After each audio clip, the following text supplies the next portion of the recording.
Hello all dear students. I hope you all are enjoying your good health. Today I am going to cover the chapter active passive voice. This is first chapter, for the very first time this is a chapter of grammar I am covering on my channel. This chapter is the part of syllabus from 6th class onwards, so this is really very important one. Fine. So let's start it. I am going to cover this chapter in points. Point number 1. In active voice, the emphasis is always on the doer. It means the focus is always on the doer. Doer means the person who does the work. The focus is always on the person who does the work, not on the work. Fine. For example, Rohan eats an apple. Here, the focus is all on the doer, and that is Rohan.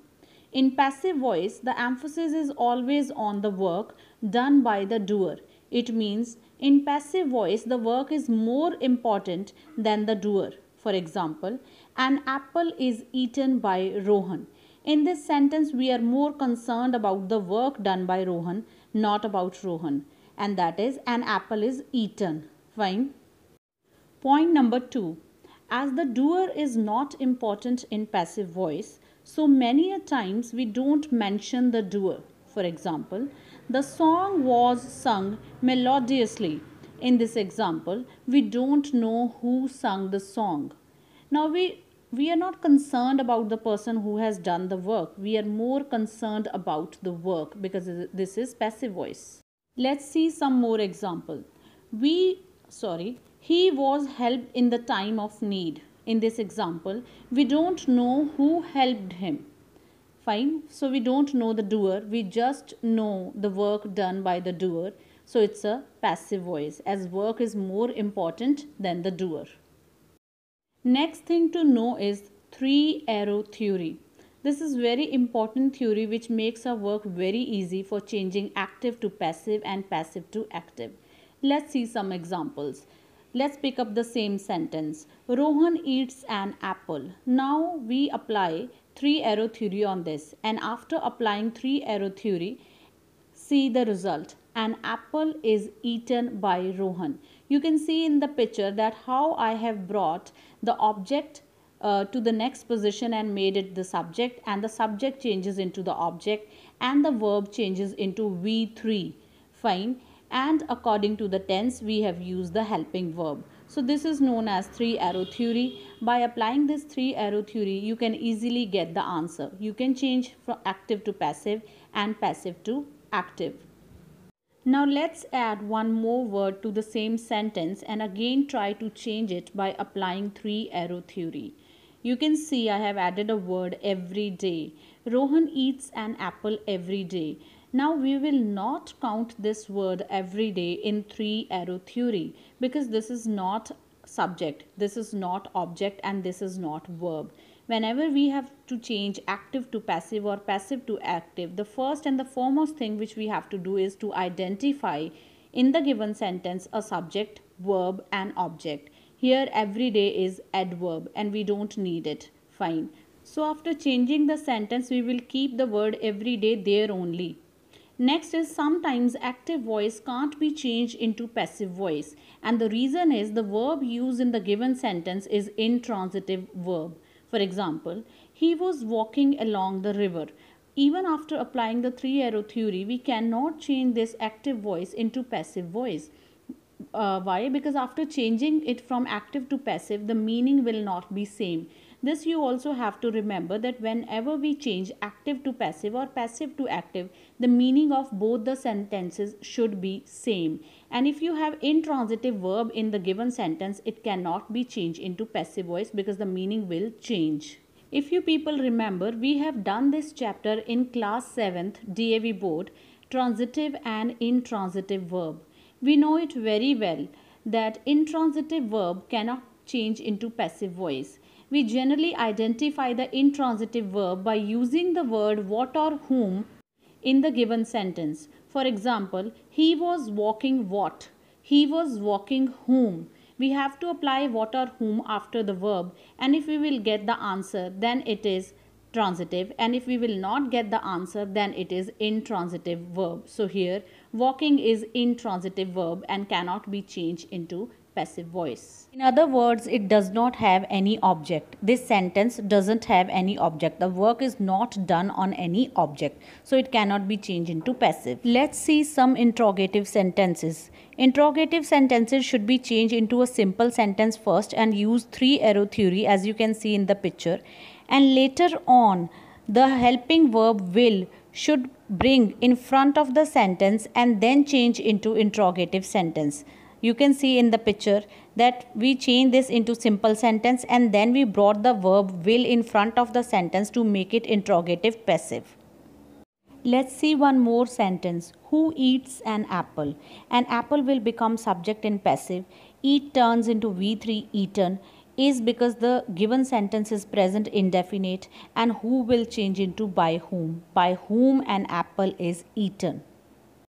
See one more interrogative sentence. Did no one help you? First of all, we'll change into a simple sentence. Okay, then we apply a three arrow theory and we'll bring the word were in front of the sentence to make it passive. You can see it in the picture. You were not helped by anyone. This is a simple sentence. Fine, we make it into active simple, not interrogative, and then we brought the verb, helping verb were in front of the sentence to make it passive. Now the actual answer of did no one help you is were you not helped by anyone?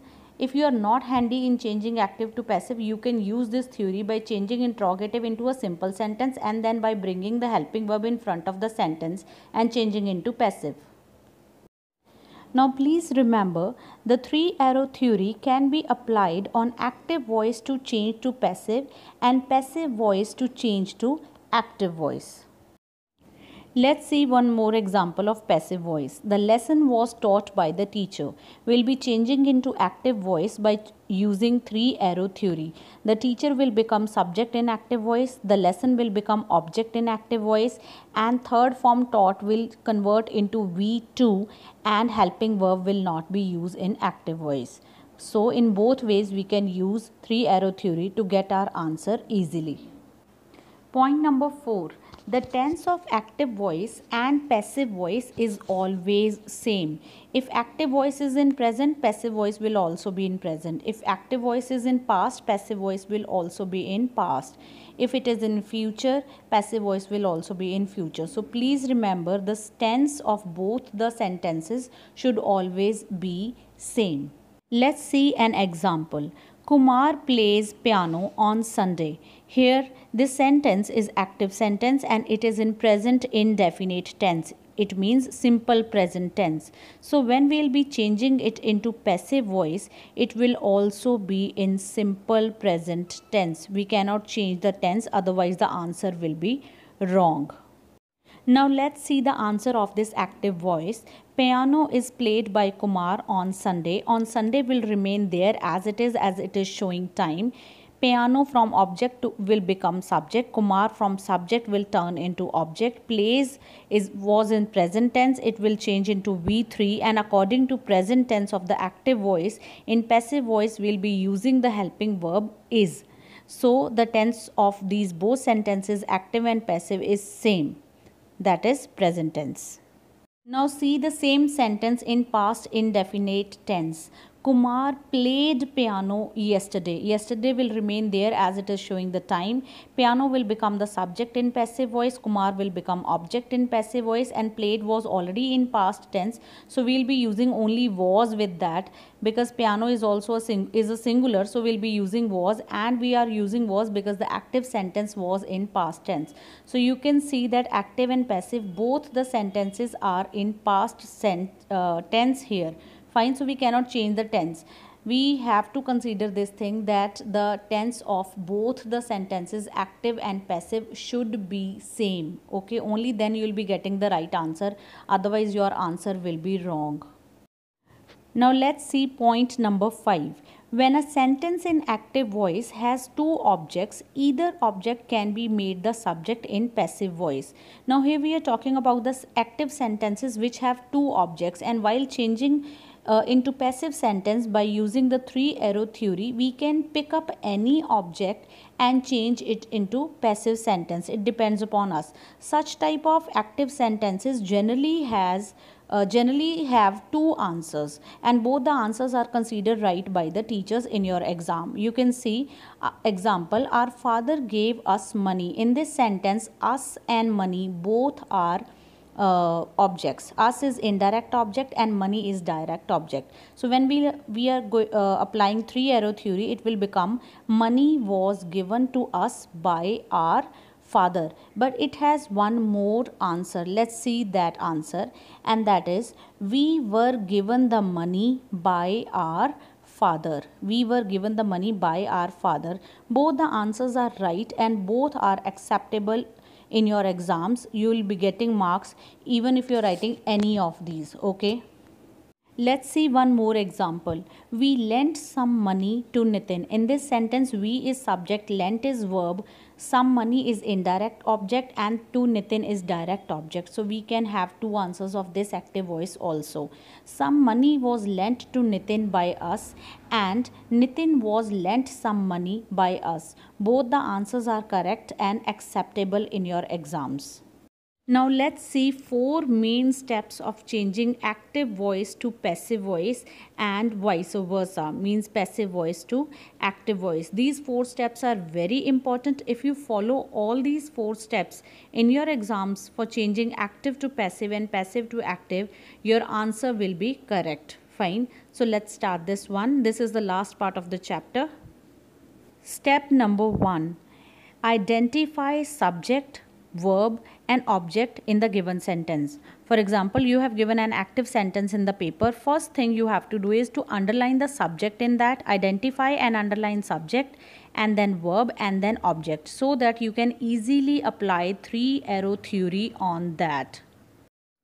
Step number 2. Identify the tense of the given sentence. For example, if they have given you an active sentence in the paper and you have to change it into passive sentence, second step is that you have to identify the tense of the active sentence so that you can easily change it into passive sentence and put an appropriate helping verb in the passive sentence. I have earlier told you in this video that the tense of active and passive sentence should always be same. So you have to identify the tense in step number 2.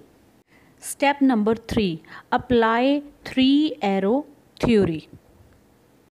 Step number 4. After getting the answer, please match the meaning of both the sentences. It should be same. If it's not same, either you have done some mistake or the given sentence has intransitive verb in it which cannot be changed into passive voice. Okay. Now I'm attaching some pictures of different type of sentences to be changed into passive voice.